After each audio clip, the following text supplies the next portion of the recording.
नमस्ते सबैजना। म भुवन कोस्मीको तर्फबाट अर्को जेनजीको सेसन लिएर आएको छु। सो हामी आज चाहिँ श्रुतिजीसँग कुरा गर्दैछौँ। श्रुतिजीसँग श्रुति राज्यलक्ष्मी सिंहजी। हामी भर्खरै ब्याक स्टेजमा नि कुरा गरिरहेका थियौँ। सो रमाइलो एकदम फ्रेन्डली गफ हुँदै थियो। सो श्रुतिजीको बारेमा चाहिँ भेरी लिटल ब्याकग्राउन्ड, तर ब्याकग्राउन्ड चाहिँ इन्ट्रेस्टिङ छ, एकदमै इन्ट्रेस्टिङ छ। So RNB singer, song writer पनि होइन।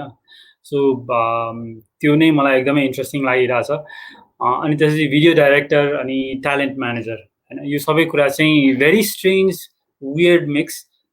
तर त्यो भने मतलब पनि राम्रो तरिकाले होइन, वियर्ड पनि कहिलेकाहीँ नराम्रो तरिका पनि हुनसक्छ, तर this is very nice. Singer, song writer, video director अनि ट्यालेन्ट म्यानेजर पनि असम, राइट। सो मैले चाहिँ उहाँको बारेमा धेरै इन्ट्रोडक्सन दिइरहनु भन्दा पनि let's just start talking to श्रुतिजी and then get this conversation rolling. High श्रुतिजी। High Bhuvanji, how are you? म गजब छु। तपाईँको what are you up to? I'm more gazab than you. More gazab than me, nice. I'm gazabist. योभन्दा राम्रो introduction अथवा सुरुवात हुनै सक्दैन। असम श्रुतिजी। सुरु नै यसबाट गरौँ त होइन। जस्तो मेरो एक्सपिरियन्स चाहिँ भनौँ न 2019-2020 को जुन लकडाउन थियो, स्टार्टेड विथ सुरुमा चाहिँ अलिकति नेगेटिभ एक्सपिरियन्सबाट सुरु भयो। लकडाउन भयो, घरमा थुनिन पर्यो भन्ने। अनि त्यसपछि बिस्तारै I got use to lockdown. अनि त्यसपछि म धेरै कुराहरू, धेरै ट्रेनिङ्सहरू पनि लिन थालेँ, पढ्न थालेँ, स्टार्टेड लर्निङ स्किल्स। बिस्तारै त्यो बानी पनि पर्दै गयो and I started using my time beautifully के। अनि अहिले आएर हेर्दाखेरि चाहिँ this is been a blessing मेरो लागि होइन।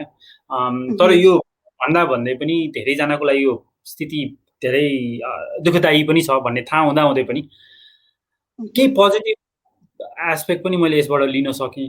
तपाईँको लकडाउनको एक्सपिरियन्स चाहिँ कस्तो थियो? मेरो लकडाउनको एक्सपिरियन्स, अलराइट, मेरो लकडाउनको एक्सपिरियन्स मलाई लकडाउन जस्तो नै कहिले फिल भएन कि। लकडाउन भनेको के हो, एकदमै घरभित्र बस्नै नसक्ने मान्छेहरूको लागि चाहिँ it's like very hard for them to stay back at home. तर मेरो लागि चाहिँ म सधैँ घरमै एकदम लेट ब्याक पाराले बस्ने मान्छे हो। So it was just normal days for me. त्यस्तो केही पनि एकदमै एक्स्ट्रा लाइक ओहो लकडाउन भयो अब बर्बादै भइहाल्यो जस्तो त भएन मलाई। मैले त्यसमा पनि धेरै कामहरू गरेँ, धेरै कामहरू सिकेँ पनि, अनि आफूलाई चिन्ने मौका पाएँ कि। यो लकडाउनले चाहिँ मलाई धेरै कुराहरू लाइक अलिकति स्पिरिचुअल कनेक्सनहरू भयो मेरो होइन। अनि यतातिर गएँ। सो मलाई मेरो लागि सबै कुरा राम्रै भयो। तर डिस्पाइट द्याट मलाई त्यो लकडाउनको मान्छेहरूको पोभर्टीले अथवा त्यो हार्डसिपले मलाई अफेक्ट नगरेको भने चाहिँ होइन, एकदम अफेक्ट गर्यो। त्यो देख्दा, त्यो सुन्दा, त्यो भोगेको मान्छेहरूसँग कनेक्ट हुँदाखेरि। तर मेरो आफ्नो लागि चाहिँ मैले I just explored many sides of me. अनि त्यो टाइमहरूमा लकडाउनहरूमा म एक्लै नै थिएँ। अनि मैले आफूलाई चाहिँ आफू के हो, आफूले के सोच्न सक्छ, के गर्न सक्छ, र आफू कति स्ट्रङ हुन सक्छ भन्ने कुराहरू नै सिकेँ। So for me lockdown is just another day for me. Okay, when you explored many sides of me. Many sides of me as in मैले म्युजिकमा केही गरेँ होइन, म्युजिकहरू गरेँ। अनि नयाँ नयाँ कुराहरू जस्तो म्युजिकमा पनि कति हामीले भोकल सिक्दाखेरि पनि कति कुराहरू there are different styles and different tricks होइन, त्यो कुराहरू सिकेँ। अनि त्यो सङ्गीतलाई चाहिँ स्पिरिचुअलिटीसँग चाहिँ कसरी कनेक्ट गर्ने भन्ने कुरा सिकेँ। किनभने मलाई एकदम मेडिटेट गर्न मन लाग्ने, तर मेडिटेट भनेको कहिले त्यो हुन्छ नि ध्यान नलाग्ने कि। मलाई केही न केही कुराहरू मनमा खेलिराख्ने एज अ एरिज वुमन।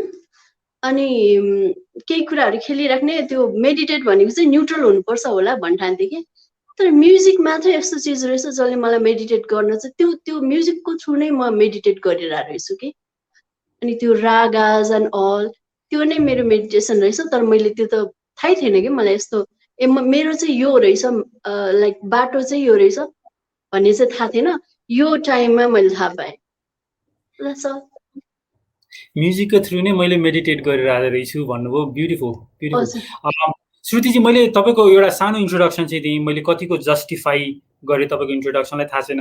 तर तपाईँले आफ्नो इन्ट्रोडक्सन दिनु पर्यो भने चाहिँ कसरी इन्ट्रोडक्सन दिनुहुन्छ आफ्नो? म श्रुति सिंह। नमस्ते, म श्रुति सिंह। म चाहिँ गीत गाउँछु, गीत लेख्छु, गीत गाउँछु, कम्पोज गर्छु र अरू त के भन्नु र, मेरो मलाई चिनाउने माध्यम नै यही नै हो। ओके, सङ्गीत नै तपाईँलाई चिनाउने माध्यम हो। हजुर हजुर श्रुतिजी, यो सङ्गीतलाई साइड लगायो भने हजुर श्रुति सिंह भनेको चाहिँ कस्तो खालको व्यक्ति हो त? कस्तो खालको मान्छे हो? कस्तो कुरा गर्न बाहिरी भन्दा नि भित्री रूपमा कि कस्तो खालको व्यक्ति हो त श्रुति भनेको? म कस्तो खालको व्यक्ति होला है? टु बी अनेस्ट, म त्यसरी म्युजिक बिना मैले म्युजिकलाई आइसोलेट गरेर चाहिँ मैले आफूलाई सोचेको थिइनँ। तर म सबै कुराको मिक्सचर हो कि, लाइक हरेक इमोसन्सको मिक्सचर हो, लाइक हरेक राम्रो नराम्रो, गुड अग्ली ब्याड, सबै कुराको एउटा होल प्याकेज हो। असम, एउटा होल कुराको प्याकेज हो भनेपछि राम्रो नराम्रो सबै कुरा चाहिँ मिश्रित भएर एउटा नर्मल ह्युमन बिइङ हो होइन? हामी हजुर पनि त्यस्तै। Awesome. हजुर So, Shrutiji, let me ask you this. What are some of the reasons you are here today? यो इन्टरभ्यूमा आउनुको केही कारणहरू? Because I keep watching you Thank you. अनि that inspires me a lot. The way you talk and the way you bring your guests, होइन, त्यो कुराले चाहिँ मलाई ओके, यो कुरा चाहिँ केही नयाँ छ नेपालमा, जो युथहरूले चाहिँ केही गरिरहेछ होइन। त्यसले चाहिँ म जस्तो मान्छेलाई पनि अथवा अरू मभन्दा यङ्स्टर्सहरूलाई पनि मोटिभेट गरिरहेछ। So this is the good talk and this is the good show भनेर त्यसरी अनि okay I should be there भनेर आएको। It should be there भन्नुभयो। Yeah, I should be there Very भनेर। Thank you so much. अनि हुन त यो योभन्दा अगाडि मेरो एउटा साथी और ब्रदर, लिटल ब्रदर यासिन गानी, उसले पनि मलाई यो जेन टक्सको बारेमा भनेको थियो। अनि त्यो सँगसँगै मैले मेरो अर्को साथी एकजना हुनुहुन्छ सुप्रलको पनि मैले हेरेको थिएँ interview. So I am very fond of your interviews and fond of your show. अनि मैले हेरिरहेको हुन्थेँ। सो त्यसरी नै अनि दि जेन्टक्समा त्यस्तो कुरा गर्ने इन्टरभ्यू अनि वाइ नट अनि त्यसरी नै म आएको। Thanks to them. Nice. Very flattered अनि अनि thank you. all of a sudden Shrinathji inboxed me अनि यस्तो programme, would you like to participate in that? I said why not. अनि मैले तपाईको बोल्ने तरिकाहरू हेरेँ अनि तपाईको बारेमा सोधेँ। सो मान्छेलाई त्यो बिहाइन्ड द क्यामेरा र रियलमा कस्तो हुनुहुन्छ उहाँ भनेर सोधेको थिएँ तपाईको बारेमा। सो उहाँले आफ्नो किसिमले तपाईको is very funny, very Kul, very fun loving person, अनि तर स्ट्रेट फेसमा जोक गर्नुहुन्छ उहाँले भन्नुभएको थियो। That I remember. श्रुतिजी thank you. Thank you. यो बाहेक मलाई अरू केही पनि भन्नु छैन यो तर हुन्छ। अब यसलाई पोइन्ट आउट गरिरहनु पर्ने जरुरत छैन श्रुतिजी, तर भनिहालेँ। Very grateful for your comment. तपाईँ पनि एकदमै मिठो कुरा गर्नुहुन्छ। अहिले जसरी तपाईँले एक्सप्लेन गरिरहनु भएको छ, जति मिठो तरिकाले बोलिरहनु भएको छ, सुन्नु लागिरहन्छ। आफ्नो तारिफ भएर मात्र होइन कि, you got a very nice way of talking, which I love. Wow, thank you. You are the first person who told me this ever in my life. I have never heard such things ever in my life. I take it as compliment. Definitely. यो तपाईले यो प्रश्नको answer चाहिँ सायद तपाईले गरि पनि सक्नुभयो होला, तर तपाईको लाइफको प्यासन भने चाहिँ के हो? मेरो लाइफको प्यासन भनेको के होला त है? कहिलेकाहीँ त आफैसँग धेरै प्रश्न गर्न बिर्सेको हुँदो रहेछ मान्छेले। मेरो लाइफको प्यासन भनेको मेरो लाइफमा के पनि प्यासन नै छैन जस्तो लाग्यो अब। म एकदमै प्यासनेट भएर केही कुरा पनि गरिरहेको छैन। अब चाहिँ मेरो लाइफको प्यासन म पास्ट लाइफमा के थिएँ अनि किन म यो सबै कुराहरू भोगिरहेको छु अथवा भइरहेको छु जे अहिले म हो होइन। अब मेरो यो लाइफभन्दा पछाडि के छ जुन कुराले मलाई अहिलेदेखि म बाटो बनाइरहेको छु या मैले भोगिरहेको छु त्यो मेरो पास्ट लाइफमा के थियो यो लाइफमा के त्यही नै हो। यति छ मेरो अहिले लाइफमा सिक गर्ने कुरा चाहिँ मैले म के थिएँ पहिला के थिएँ अनि यो लाइफमा मैले यो कुराहरू फेरि सबै इभन भुवनजी कुनै पनि मान्छेहरू आफूसँग जोडिन यो लाइफमा त्यो पास्ट लाइफबाट कनेक्ट भएर आएको हुन्छ भन्ने कुरा मैले पढिरहेको थिएँ कि आजकल पढिरहेको छु। सो के थिएँ म अनि यो लाइफमा के अनि एउटा कुरा चाहिँ मलाई थाहा भयो म पास्ट लाइफमा म्युजिसियन थिएँ रहेछ कि। Okay lucky. ओके तपाईँको त्यसो भए म यो प्रश्नलाई तपाईँको यो उत्तरसँग नै गाँसेर सोध्छु, तपाईँको र सङ्गीतको नाता के हो? मेरो र सङ्गीतको नाता नङ र मासु जस्तै हो। तर त्यो भने मतलब के हो त? सङ्गीतमा पनि तपाईँले भन्नुभयो नि त होइन, एउटा चाहिँ सङ राइटिङ पार्ट छ, एउटा कम्पोजिङ पार्ट छ, एउटा सिङ्गिङ पार्ट छ। कुन पक्षसँग तपाईँको बढी लगाव छ अथवा कुनमा बढी माया छ भनौँ न, कुन बिना तपाईँ बाँच्न सक्नुहुन्छ, यो किसिमको पनि प्लिज एक्सप्लेन गरिदिनु। मेरो सङ्गीतको यही विधासँग माया छ भन्ने त छैन किनभने मलाई मेरो लागि गीत गाउनु पनि यत्तिकै रमाइलो लाग्छ, मलाई लेख्न पनि रमाइलो लाग्छ अनि कम्पोज गर्न पनि रमाइलो लाग्छ तर मलाई मोस्टली चाहिँ तिनटै गर्न मन लाग्छ कि म अलिक ग्रिडी छु, मलाई तिनटै गर्न मन लाग्छ अनि त्यसमा चाहिँ मलाई सबभन्दा धेरै कुराले छुने भनेको चाहिँ धुन हो सङ्गीतको होइन। धुनले चाहिँ मलाई एकदमै अट्र्याक्ट गर्छ अनि त्यसरी नै अरू भन्न आएन है होइन ठिक छ श्रुतिजी। अनि धुन भनेपछि चाहिँ मैले बुझेको चाहिँ मेलोडी नै हो नि होइन? मेलोडी हजुर हजुर मलाई हजुर हजुर मलाई मेलोडीले अट्र्याक्ट गर्दो रहेछ अनि त्यसपछि शब्दले हजुर अनि बाजाहरूले इन्स्ट्रुमेन्टले। ओके मेलोडी शब्द र अनि त्यसपछि मात्र इन्स्ट्रुमेन्ट आउँछ है। एज अ कम्पोजर मैले चाहिँ जहिले पनि म क्युरियस हुन्छु कि कम्पोजिङ भनेको चाहिँ कसरी हुन्छ, यसमा के कुरामा ध्यान दिनुपर्छ, म्युजिक कम्पोज गर्ने भनेको हामीले चाहिँ म्युजिकमा नलागेको मान्छेले बुझ्ने तरिकाले हजुरले भन्नु पर्यो भने कसरी बुझाउनुहुन्छ होला? म्युजिकमा चाहिँ धेरै कुरामा ध्यान दिने नै हुँदैन।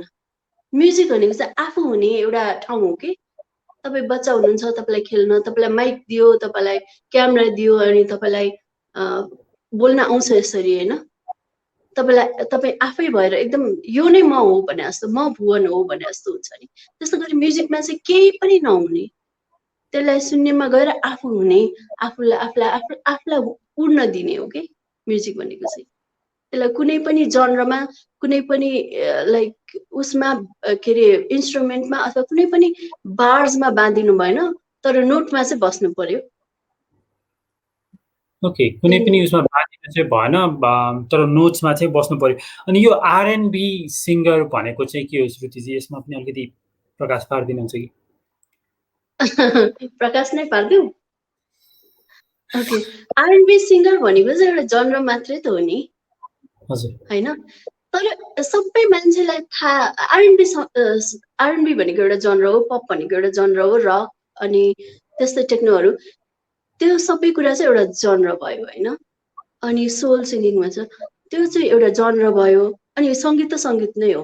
तर सबै मान्छेहरूलाई थाहा हुँदैन कि हामी सबै नोटमा बोलिरहेको हुँदो रहेछौँ कि हामीले बोल्ने हेर्नुहोस् न मेरो नोट्सहरू अप एन्ड डाउन भइरहेछ हाम्रो भोकल कर्ड्सले, यो सबै गीतहरू हो क्या हामीले गाएको। तपाईँले बोल्नु भएको होइन, तपाईँले श्रुतिजी भन्नुभयो नि त्यहाँ कतिवटा नोट्सहरू खेलिसक्यो हेर्नुहोस् त। So every one is singer के भगवान्ले त्यो क्वालिटी चाहिँ दिएर पठाएको हुन्छ, सबैलाई गीत गाउने क्वालिटी दिएर पठाएको हुन्छ होइन। कसैलाई अलिक बढी दिएर सिङ्गर हुन्छ, कसैलाई अलिक कम दिएर अथवा उनीहरूले त्यसमा काम नगरेर चाहिँ स्पिकर भए हुन्छ अथवा हामीलाई यो भोइस दिने बित्तिकै हामी चाहिँ सिङ्गर हो, हामी नोट्समा बोलिरहेको हुँदो रहेछौँ। ओके श्रुतिजी, हामी नोट्समा बोलिरहेका हुन्छौँ, हामी भनौँ न जन्मजात नै सिङ्गर हुन्छौँ भनिरहनु भएको छ भनेपछि तपाईँले कतिजनाले भन्छ नि त भोइस हुनु भनेको सिङ्गर हुनु भनेको जन्मिँदाखेरि नै लिएर आउने कला हो भन्ने पनि भनिरहेका हुन्छन्। तपाईँको हजुर। विचारमा यस्तो खालको मान्छेहरूलाई चाहिँ कसरी जवाफ दिनु पर्यो त त्यसो भए? अफकोर्स उहाँहरू पनि ठिक हुनुहुन्छ, किनकि सङ्गीत भनेको चाहिँ तपाईँको यो भोकल कर्ड हुन्छ नि, यो गीत गाउन सक्ने क्षमता भनेको चाहिँ जन्मजातै लिएर आउनुपर्छ, यो भगवानले नै दिएर पठाएको हुनुपर्छ होइन। किनकि प्र्याक्टिस गरेर म सिङ्गर हुन्छु भनेर चाहिँ नन सिङ्गरहरूले प्र्याक्टिस गरेर त भएन नि, त्यो आफूसँग जे छ त्यसलाई पनि निखार्ने हो त। सो त्यो इन द्याट वे चाहिँ भगवानले नै दिएर पठाएको हुनुपर्छ। तर जोसँग भोइस छ त्यसले चाहिँ नोटमा कुरा गरिरहेको हुन्छ, हामीले सिम्पली पनि बाथरुममा बसेर गीत गाइरहेको हुन्छ, किचनमा बसेर अर एनिवे हामी गीत गाइरहेको हुन्छौँ नि त, सबै मान्छेले गीत गाइरहेको हुन्छ। सो त्यो नै भगवानको सबभन्दा बेस्ट गिफ्ट होइन र?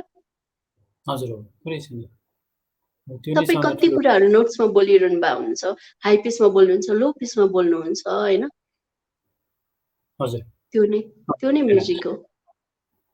त्यो नै म्युजिक हो। र श्रुतिजीले भनेपछि चाहिँ अब मेरो दिमागमा पनि खेल्न थाल्यो। मैले चाहिँ यसरी कहिले पनि सोचेको थिइनँ। So good to no.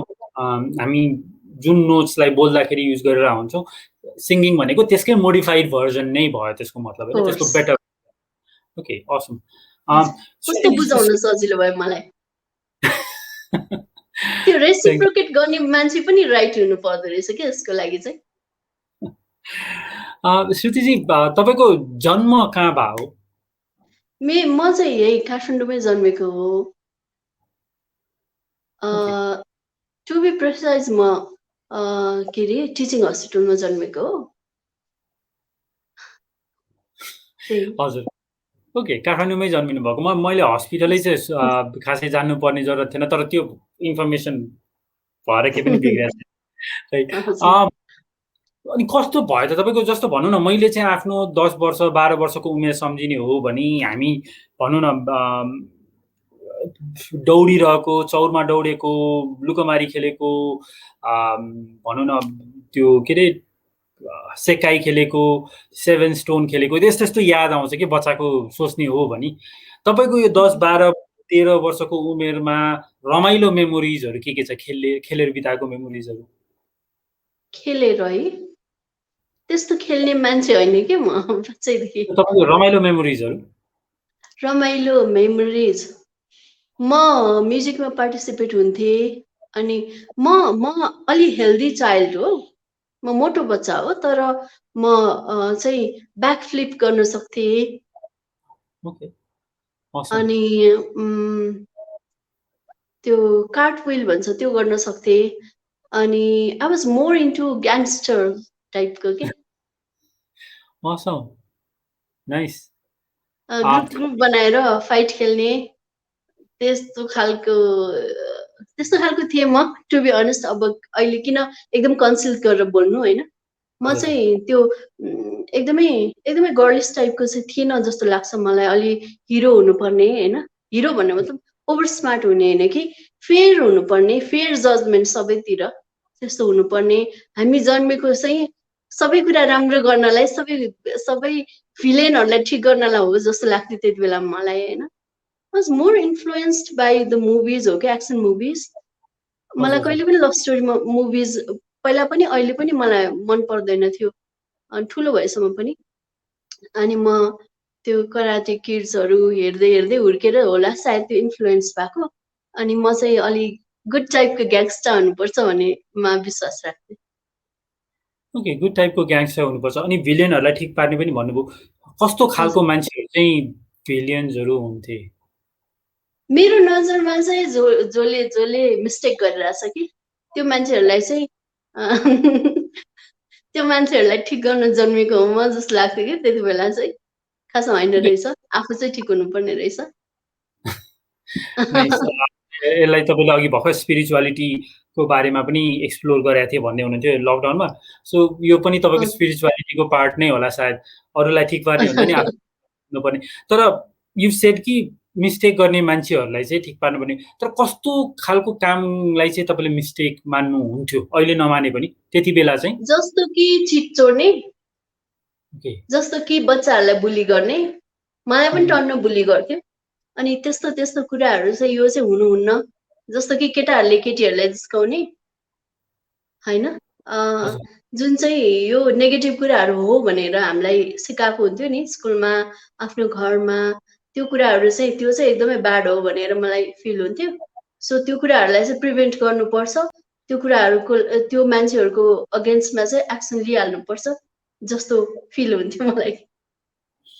Okay, त्यो मान्छेको खिलाफमा चाहिँ एक्सन लिइहाल्नुपर्छ। श्रुतिजी, तपाईँले बुलिङको पनि कुरा गर्नुभयो। हाम्रो जेनजी सेसनमा आउने धेरैजनाहरू चाहिँ बुलिङ भनेपछि अलिकति इमोसनल पनि कोही कोही चाहिँ हुनुभएको छ, किनभने स्पेसली यो टिनेज लाइफमा चाहिँ lot of young people go through bullying होइन। अनि त्यो भनेको अनि त्यो चाहिँ एकदमै पीडादायी हुन्छ, किनभने त्यति बेला आफ्नो सपोर्टमा कोही पनि देखिँदैन, न स्कुलको म्यानेजमेन्ट देखिन्छ, न प्यारेन्ट्सहरूलाई बुझाउन सकिन्छ, एक्लो फिल हुन्छ होइन। अनि the whole world feels very scary.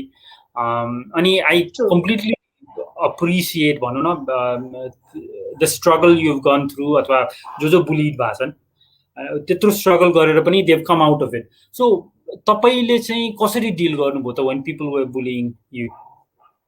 पहिला चाहिँ म सानो सानो हुँदा चाहिँ बुली भनेको के होला भने कसैले चाहिँ झगडा गर्न आयो भने त्यो बुली होला भनेर सोच्थेँ होइन। अनि अलि म म्युजिकमा आइसकेपछि चाहिँ फ्याक्ट सेमिङहरू चाहिँ एउटा बुली हो भनेर थाहा पाएँ। अनि मान्छेहरूले बोल्ने कुराहरूले चाहिँ यिनीहरूले मलाई बुली गरिरहेको रहेछ भनेर थाहा पाएँ। अनि त्यो भन्ने आफूलाई पास गर्ने कमेन्टहरू चाहिँ त्यो पनि भर्बल बुलिज पनि हुन्छ क्या, नट ओन्ली फिजिकल बुलिज। अनि त्यसले पनि मेन्टल टर्चरहरू हुन्छ भन्ने कुराहरू बुझ्दै गएँ होइन। सो त्यही हो, त्यही नै हो। अनि अर्को कुरा, यो चाहिँ सायद धेरै मान्छेहरूलाई एउटा इन्सपिरेसन पनि हुन्छ होला सायद यो कुरा।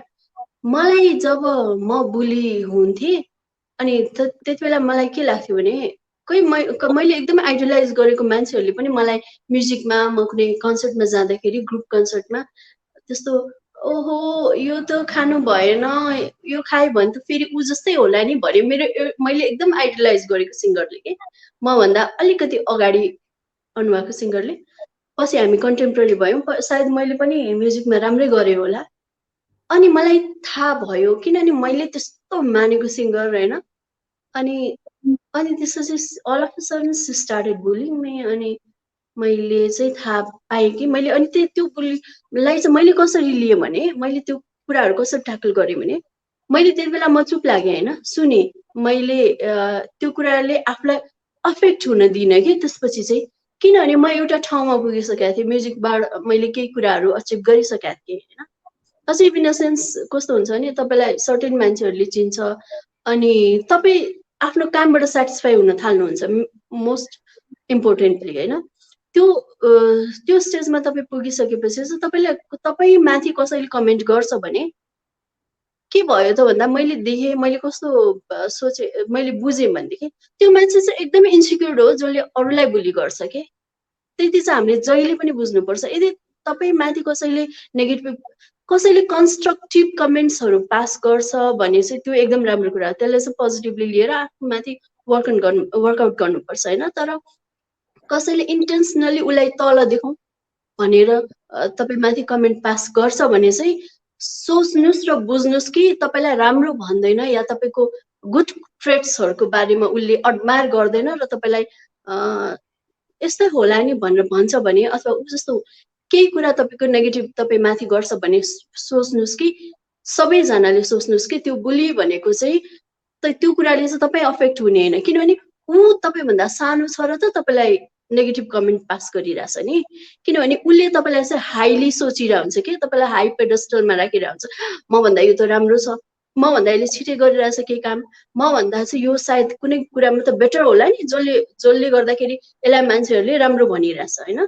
सो त्यो कुराहरूले चाहिँ इन्सिक्योर्ड मान्छेले चाहिँ अर्कालाई नेगेटिभ कमेन्ट पास गर्छ, कहिले पनि एडमायर गर्दैन र ऊ चाहिँ आफै एउटा मेन्टल्ली सिक मान्छे हो भनेर मैले त्यसपछि चाहिँ मैले त्यसरी बुझेर मैले कहिले पनि त्यो कुराहरूले आफूलाई अफेक्ट हुन दिएन अनि म आफै भइराखेँ।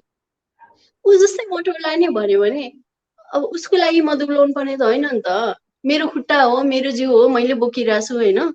त मलाई कस्तो मोटो मान्छे मनपर्छ हेर्नुहोस्, मलाई आफैलाई पनि मोटो मान्छेहरूसँग म धेरै अट्र्याक्ट भइरहेको हुन्छ होइन। अनि म आफूलाई पनि म आफू यस्तै नै मनपर्छ होइन।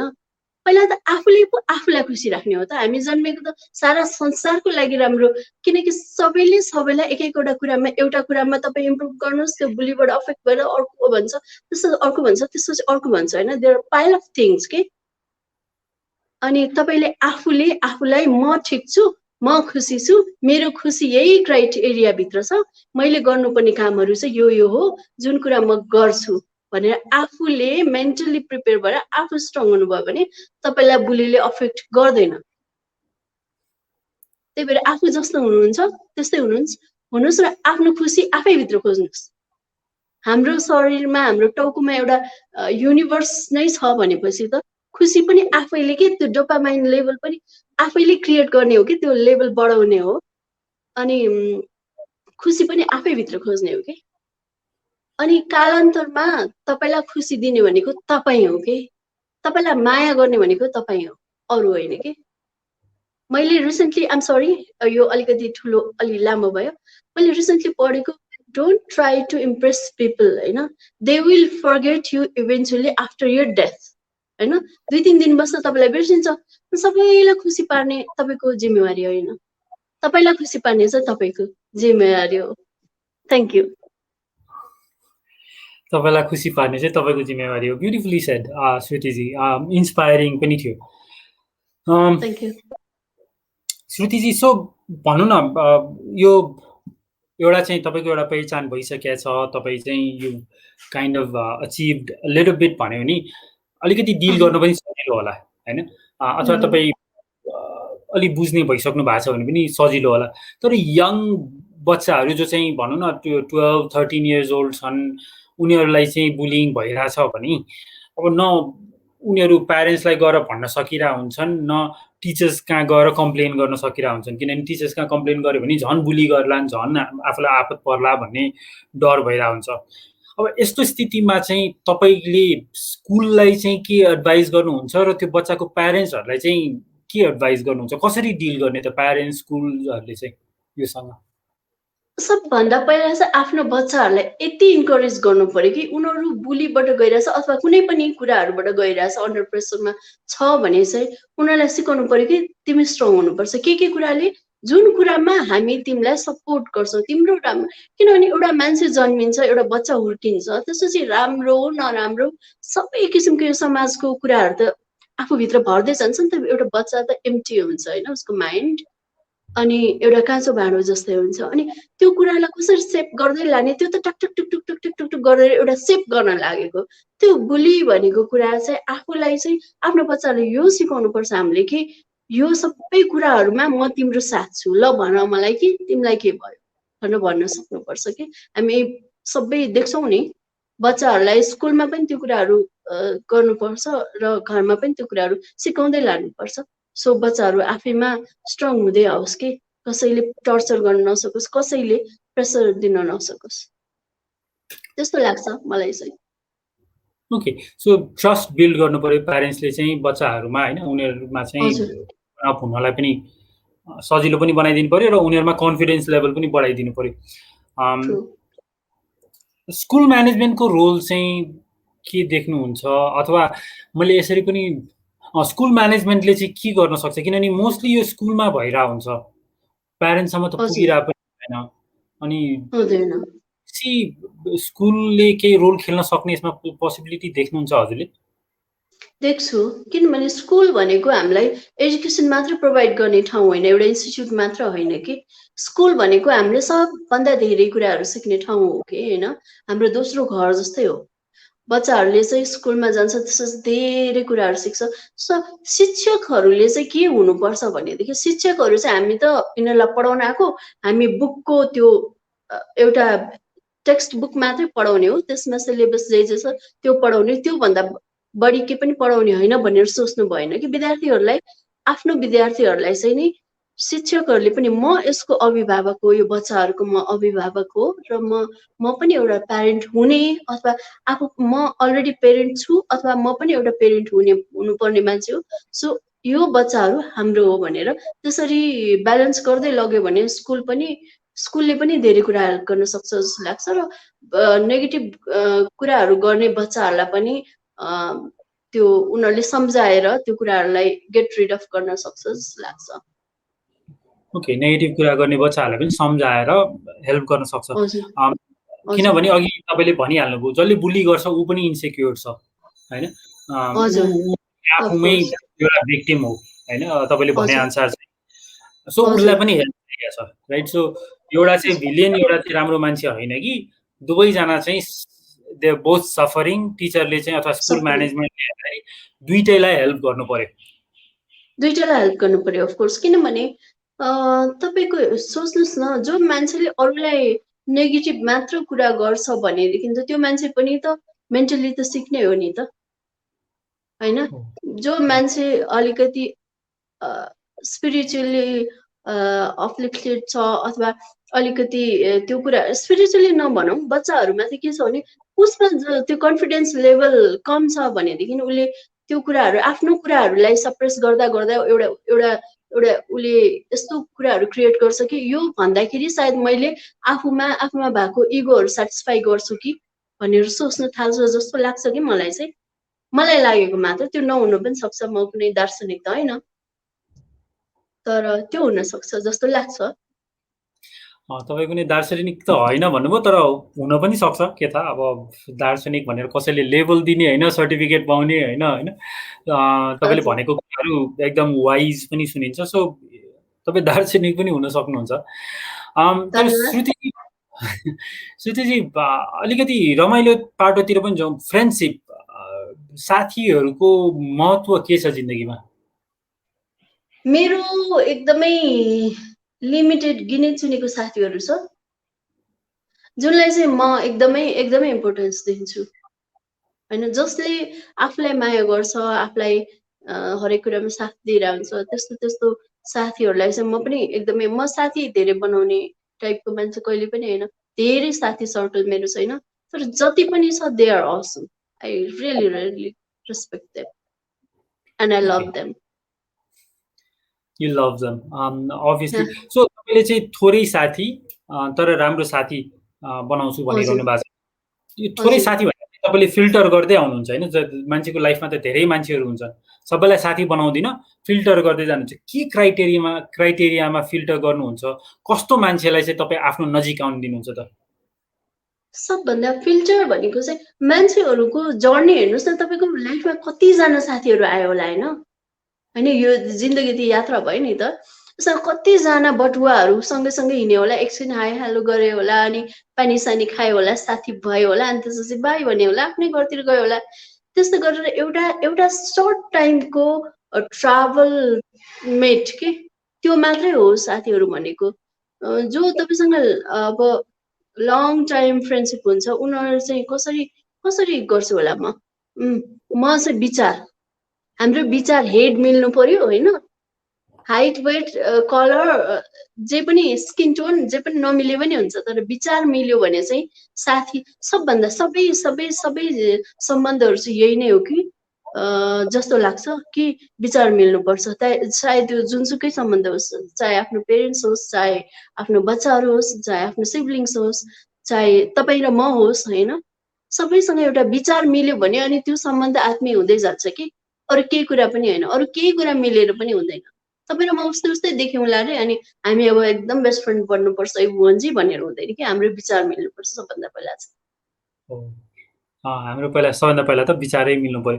तर प्रोसेस के हुन्छ त? सो अभियसली तपाईँले थोरै साथी बनाउनुहुन्छ भनेपछि तपाईँले साथी बनाउने प्रोसेस चाहिँ के हो? तपाईँ गएर कोही भनौँ न पार्टीमा धेरै मान्छे देख्ने बित्तिकै गएर कुरा गर्नुहुन्छ अनि त्यसपछि विचार बुझ्नुहुन्छ कि तपाईँ आफू नै ठाउँमा बसिरहन्छ, धेरै जस्तो बाहिरको मान्छेहरू आएर तपाईँसँग कुरा गर्न थाल्नुहुन्छ अनि त्यसपछि तपाईँले चाहिँ ओके यो मान्छेको मसँग कुरा मिल्छ मिल्दैन, विचार मिल्छ मिल्दैन भनेर इभ्यालुएट गर्नुहुन्छ कि तपाईँको प्रोसेस चाहिँ के छ साथी बनाउने? मेरो एउटा नराम्रो बानी मध्येमा एउटा यो पनि हो कि मलाई मान्छेहरूसँग गएर बोल्न अप्ठ्यारो लाग्छ कि एकदम अप्ठ्यारो लाग्छ। अनि म बोल्दिनँ। अनि कोही मान्छे आएर बोल्यो भने अनि म फ्रेन्डली पनि मान्छे हो, त्यस्तो होइन। तर मलाई असाध्यै अकवर्ड फिल हुने कि। अनि त्यो कुरा बिस्तारै अब मान्छेहरू कोही कोही भेट्छ, कोही बोल्छ। कति मान्छेले त्यो त कति घमण्डी रहेछ, यो त बोल्दै बोल्दैन भन्ने कुरा हुन्छ होइन। मलाई चाहिँ लाज लागिरहन्छ कि खासमा होइन। अनि तर कति मान्छेहरू चाहिँ अब बोलाउँ न त एकफेर भनेर आएको मान्छेहरूले चाहिँ राम्रो पनि पाइरहेको हुन्छ मलाई अथवा मैले उहाँहरूलाई। त्यसरी नै साथी बन्छ बिस्तारै बिस्तारै। एकै दिनमा 2 दिनमा साथी बन्दैन मेरो चाहिँ। ओके, एकै दिनमा 2 दिनमा साथी बन्दैन, बिस्तारै बिस्तारै साथी बन्छ। र हजुर तपाईँले चाहिँ गएर कुरा सुरु गर्नलाई चाहिँ अलिकति अकवर्ड लाग्छ भन्नुभयो। हजुर, मेरो चाहिँ एकदम ग्रेजुअल प्रोसेस छ कि साथी बन्नलाई। ओके, ग्रेजुअल प्रोसेस चाहिँ धेरैजनाको हुन्छ यस्तो होइन। कोही कोही चाहिँ हजुर एकदम गएर तुरुन्तै कुरा गरेर भनौँ न भर्खर भेटेको 10 मिनट भयो, वर्षौँदेखि चिने जस्तो गर्न सक्छन्। कतिजना चाहिँ 1 हप्ता कुरा गरिसकेपछि पनि एउटा अकवर्डनेस भइ नै रहन्छ होइन। सो यो एक्ज्याक्टली। फेरि कोही कोहीसँग म आफै पनि एकदमै छिटो नजिकेर हुन्छु कि। हजुर, मलाई आफ्नै क्वालिटीहरूमा पनि मलाई नै विश्वास लागिरहन्छ। कहिले के भइरहन्छ, कहिले के भइरहन्छ। कहिले कति देख्दै नदेखेको मान्छेहरू पनि कुरा गर्ने तरिकाहरू मिल्यो भने सायद यो मान्छे त मैले वर्षौँ पहिलादेखि चिनिरहेको हो जस्तो फिल हुन्छ कि। अनि यो कनेक्टेड फिल हुन्छ। कोही कोहीसँग चाहिँ जति कुरा गरे पनि कुरै मिल्दैन कि। सो त्यही नै हो। नाइस। यो भनेको चाहिँ नर्मलै हो। तर जुन तपाईँलाई अकवर्ड फिल हुन्छ नि अरूसँग गएर गफ गर्नलाई चाहिँ अलिकति हेजिटेसन फिल हुन्छ नि, हजुर। त्यो त्यसको तपाईँलाई फाइदा चाहिँ के भइरह होला? फाइदा भनेको I am saving myself from lots of bad energies. Okay, त्यही हो। सो त्यो एउटा चाहिँ तपाईँको स्ट्र्याटेजी पनि हो। नराम्रो एनर्जीहरूबाट चाहिँ आफूले आफूलाई सेफ राख्न चाहिँ यो एउटा स्ट्र्याटेजी हजुर पनि हुनु। हजुर। किनकि यस्तो यति धेरै संसारमा यति धेरै मान्छेहरू छ, सबैसँग साथी बन्न पनि जरुरी हुँदैन कि। र कोही यस्तो यस्तो मान्छेहरू छ जसलाई चाहिँ नि सधैँभरि राख्न जरुरी हुन्छ नि, जीवनको उत्तरार्धसम्म अन्तिमसम्म राख्नलाई जरुरी हुन्छ। त्यस्तो मान्छेहरू पनि लाइफमा हुन्छ। सो त्यसरी नै। यो चाहिँ मलाई एकदमै इन्साइटफुल पनि लाग्यो। मैले यसबाट पनि केही सिक्दैछु जस्तो लागिरहेको छ। सो अघि भर्खर श्रुतिजीले भन्नुभएको थियो कि मेरो एउटा नराम्रो बानी छ, म हत्तपत्त गएर कोहीसँग कुरा गर्दिनँ भनेर। अब हजुर तपाईँले कुरा नगर्नुको कारण चाहिँ ब्याड एनर्जीबाट सेभ गर्नु पनि हो भनिरहनु भएको छ भने अब चाहिँ तपाईँले यसलाई हेर्दाखेरि नराम्रो बानी र कुरा नगर्नुको कनेक्सन कसरी बनाउनुहुन्छ त अब?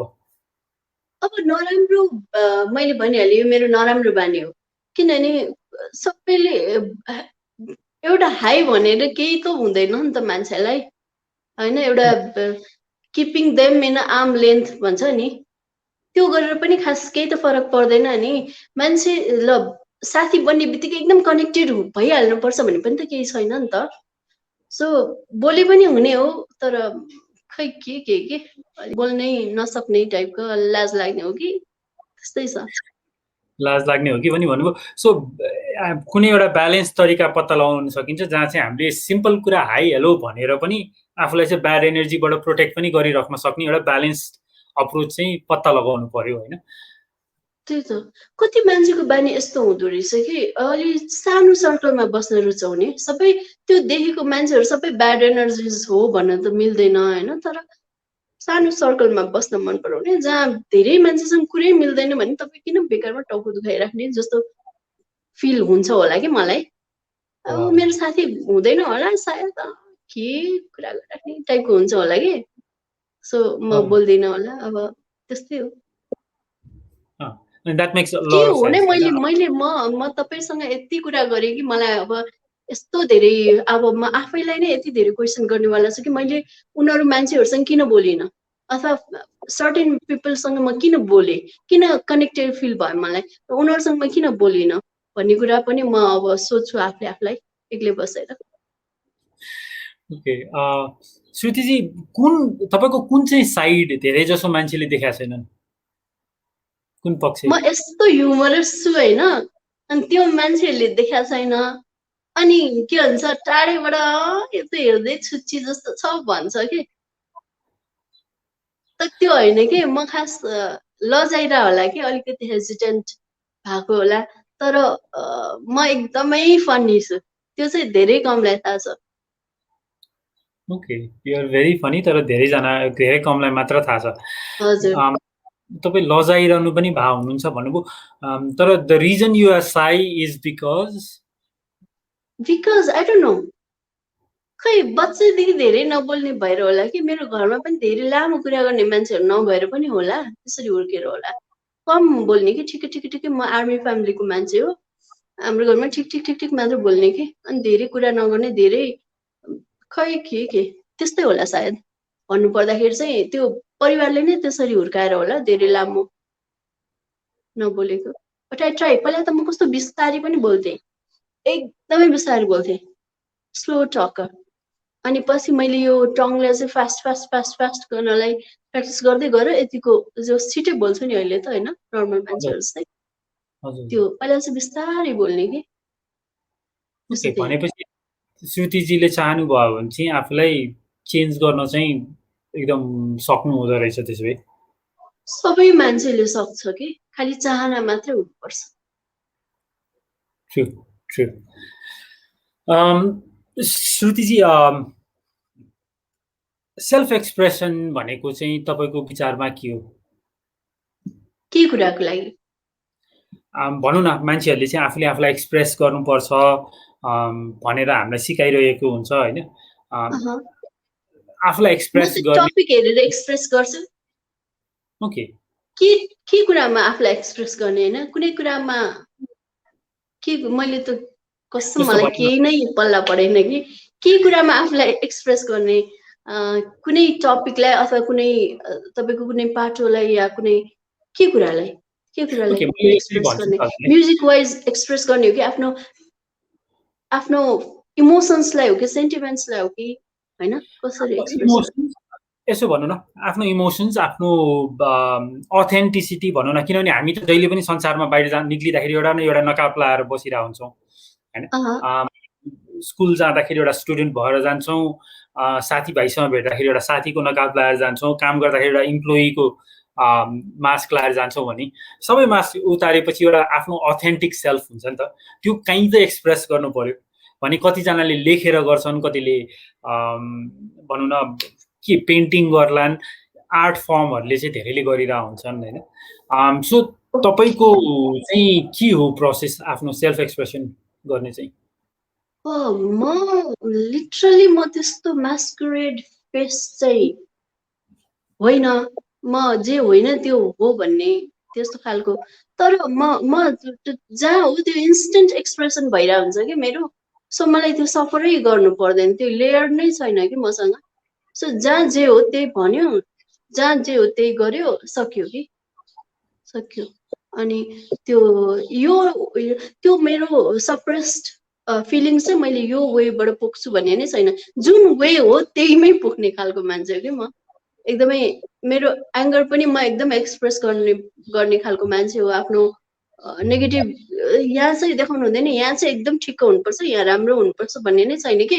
अनि त्यो एउटा चाहिँ चेन्ज गर्न पाएँ। इभन मेरो एक्सप्रेसन हुन्छ नि, मलाई अब नराम्रो लाग्यो भन्दा पहिला त मेरो एक्सप्रेसनै चेन्ज भइरहन्छ, कति कुरामा इम्बेरेसिङ कि। त्यो एक्सप्रेसन त्यस्तो नभइदा पहिला उसले नोटिस गर्यो होला, फलानाले नोटिस गर्यो होला, ला मेरो फेस ठ्याक्क चेन्ज भइहाल्यो, अब उसले थाहा पाइहाल्यो नि जस्तो हुन्छ कि। सो त्यो एउटा चाहिँ कन्सिल गर्न पाए हुन्थ्यो, त्यो क्वालिटी चाहिँ मलाई पनि दिए हुन्थ्यो। ओके, त्यो क्वालिटी तपाईँलाई पनि दिए हुन्थ्यो भनेपछि अघि भर्खर तपाईँले भनिरहनु भएको थियो कि साँच्चीकै चाह्यो भने त जो पनि चेन्ज हुनसक्छ भनेपछि यो क्वालिटीले तपाईँलाई पक्कै पनि केही न केही फाइदा आइरहेको भएर तपाईँले चाहिसक्नु भएको छैन चेन्ज हुने। त्यो एकदमै हुन्छ नि, कोही मान्छे भित्रबाट एकदमै सफर गर्दा पनि बाहिर हाँसिरहेको हुन्छ, त्यो त केही हदसम्म। कोही मान्छेलाई एकदम रिस उठिरहेको हुन्छ तर उसले गरेर बसिरह, त्यो मबाट हुँदै हुँदैन कि। रिस उठ्यो भने त्यहीँ पुग्नु पर्यो, केही मनमा लाग्यो भने त्यहीँ पुग्नु पर्यो, केही भयो भने पनि त्यहीँ भन्नु पर्यो होइन, अनि सक्यो कि। त्यहाँ भन्यो नि अनि मलाई भारी हुँदैन कि, आफ्नै जाने यत्रो भारी भइरहेको हुन्छ होइन। ऊपर चाहिँ म मेन्टालिटी पनि किन त्यो एकदम मेन्टल टर्चर पनि किन लिइराख्नु भनेर अनि म त्यही एक्सप्रेस गरेर आउँछु कि सो त्यसरी चाहिँ मेरो चेक एन्ड ब्यालेन्स भइरहेको हुन्छ। ओके असम त्यही नै बेला तपाईँले एक्सप्रेस गरिरहनु भएको हुन्छ, चाहेर पनि तपाईँले कन्सिल गर्न सकिरहनु भएको कन्सिल हुँदैन। गर्न सक्दिनँ। मान्छेहरू कस्तो मजाले आफ्नो इमोसन्सलाई कन्सिल गरेर हुन्छ नि त। जस्तो म डराएँ पनि म डराउनु भएन कि मैले देखिनु भएन, मेरो चाहिँ देखिहाल्छ। अनि मलाई नराम्रो लाग्यो, ल उसले यस्तो नभने भए हुन्थ्यो, ब्याड फिल भयो होइन। त्यो पनि म एकदम हुन्छ नि पोकर फेस बनेर पनि ह्यान्डल गर्न सकिन्छ नि त, कति मान्छेले गर्छ, तर मबाट त्यो हुँदैन कि, त्यो चाहिँ हुँदै हुँदैन। I just let my speak through my face कि, त्यो चाहिँ नभइदियो हुन्थ्यो। जस्तो आँखाहरू अथवा हुन्छ नि मान्छेको एउटा एउटा एक्सप्रेसन, त्यो चेन्ज भएर हैरान। त्यही श्रुतिजी तपाईँको भनौँ न इन्ट्रोडक्सनमा अलिकति भिडियो एडिटिङको बारेमा पनि कुरा गरिएको थियो। यसको बारेमा पनि अलिकति मलाई भनौँ न उत्सुकता छ भनौँ न, के हो, आइम लिटल क्युरियस तपाईँको video editing video director, video directing चाहिँ हो मलाई। किनभने यो आर्ट भनेको चाहिँ यो आर्ट फर्म चाहिँ कस्तो भेरियस फर्म छ कि यसको के अरे यो चाहिँ मान्छेले मै गीत गाइरहेको हुन्छ नि, गीत गाउँदाखेरि केही कुराहरू इमेजिनेसन भइरहेको हुन्छ कि, आफ्नो दिमागमा खेलिरहेको हुन्छ नि, ब्याक अफ द माइन्ड यो कुराहरू यताबाट गीत गाइरहेको हुन्छ तर यो कुराहरू चाहिँ दिमागमा खेलिरहेको हुन्छ। त्यो कुरालाई नै चित्रमा उतार्नु भनेको भिडियोग्राफी के अरे भिडियो डिरेक्सन हो कि, त्यो कुरालाई चाहिँ एउटा भिजुअलाइज गरेर देखाउने। त्यो कुराहरू चाहिँ प्रायः सबै मान्छेहरूसँग हुन्छ, किनभने जो मान्छेले इमेजिनेसन गर्छ त्यो मान्छेले चाहिँ त्यतातिर पनि सोचिरहेको हुन्छ जस्तो लाग्छ। सो मैले आफ्नो गीतहरू गाउँदाखेरि जहिले पनि मेरो दिमागमा आइरहेको हुन्छ कि यो बेला यस्तो हुन्छ, यो बेला यस्तो हुन्छ। सायद त्यो म नभए पनि कुनै अरू क्यारेक्टर भए पनि गीतले डिमान्ड गरेको कुरा चाहिँ यो हो है भन्न चाहिँ मलाई त्यो चाहिँ एउटा इन्ट्युसन आइरहेको हुन्छ कि यसो गर्ने त्यस्तो। ओके, सो श्रुतिजीले चाहिँ आफ्नै म्युजिक भिडियोजहरू डाइरेक्ट गरिरहनु भएको छ? त्यो पनि गर्छु मैले, अर्को पनि गरिरहेको छु, आफ्नो पनि गरिरहेको छु होइन। ओके, म्युजिक भिडियोजहरू जनरली म्युजिक भिडियोज नै हो कि? मैले आफूले गाएको फर्स्ट सङ नै मैले म्युजिक भिडियो गरेर आएको हो कि। म एल्बम रिलिज गर्दाखेरि चाहिँ मेरो आफ्नै डिरेक्सनमा भिडियो त्यो ब्रोडकास्ट गरेको हो मेरो चाहिँ। अनि मलाई चाहिँ त्यता पनि इन्ट्रेस्ट थियो कि, किनभने यो गीत जब तपाईँको गीत तपाईँको मनसँग नजिक हुन्छ नि तब त्यो कुराहरू पनि आफै आइरहेको हुन्छ। अनि मैले त्यस्तो गरेको थिएँ, तर सबैमा गरेको छैन मैले। मलाई अब त्यो सङ्गीतमा पनि भेरिएसन हेर्न मन लाग्छ नि त। सो कहिले अरूको कम्पोजिसन गाउन मन लाग्छ, कहिले आफ्नो मन पर्दैन, कहिले अर्काको धेरै मनपर्छ, कहिले अरूको कामहरू हेर्न मन लाग्छ होइन। सिक्ने मौका त हो त्यो सबै कुराहरू। अरूले कसरी गर्यो, मैले कहाँ कहाँ मिस्टेक गरेँ, मैले कहाँ कहाँ करेक्सन गर्न जरुरी छ र अरूले कहाँ कहाँ उनीहरूको एस्थेटिक देखाइरहेछ, त्यो कुराहरू हुन्छ। हजुर, हजुरले भर्खर जब चाहिँ गीत आफ्नो मनको नजिक हुन्छ भन्नुभयो, कस्तो खालको गीतहरू चाहिँ तपाईँको मनको नजिक हुन्छ? मेरो मनको, म चाहिँ स्याड पर्सन रहेछ कि। हजुर, म चाहिँ एकदमै स्याड पर्सन रहेछ कि।